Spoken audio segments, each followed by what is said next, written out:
boys and girls. It's great to be with you.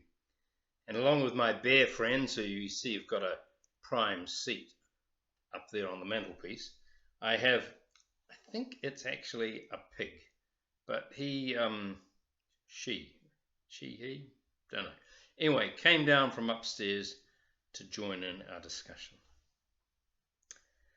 And first of all, I'd like to just say to Scylla and Martha, a big love and hug to you this week. Remember your daddy dying a year ago, and all our love is with you and your mum and your sisters. I want to tell you a story.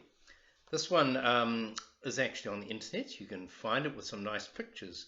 It's called The Great Realisation, and it's someone who calls himself Tom Foolery. And it's the context is a dad giving a bedtime story to his children.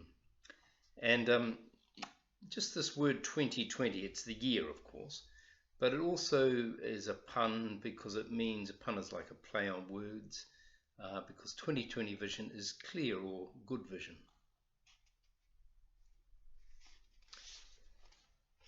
It was a world of waste and wonder, poverty and plenty, back before we understood why hindsight's 2020. You see, the people came up with companies to trade across all lands, but they swelled and got much bigger than we ever could have planned. We'd always had our wants, but now it got so quick.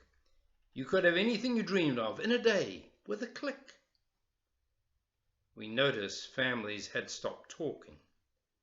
That's not to say they never spoke, but the meaning must have melted, and the work-life balance broke. And the children's eyes grew squarer, fancy that. And every toddler had a phone. They filtered out the imperfections, but amid the noise, they felt alone. Every day the skies grew thicker, until you couldn't see the stars. So we flew in planes to find them, while down below we filled our cars. We'd drive around all day in circles. We'd forgotten how to run. We swapped the grass for tarmac, shrunk the parks till there were none. We filled the sea with plastic because our waste was never capped, until each day when you went fishing, you'd pull them out already wrapped. And while we smoked and drank and gambled, our leaders taught us why. It's best not to upset the lobbies. More convenient to die. But then in 2020, a new virus came our way. The governments reacted and told us all to hide away. But while we were all hidden, amidst the fear and all the while, the people dusted off their instincts. They remembered how to smile.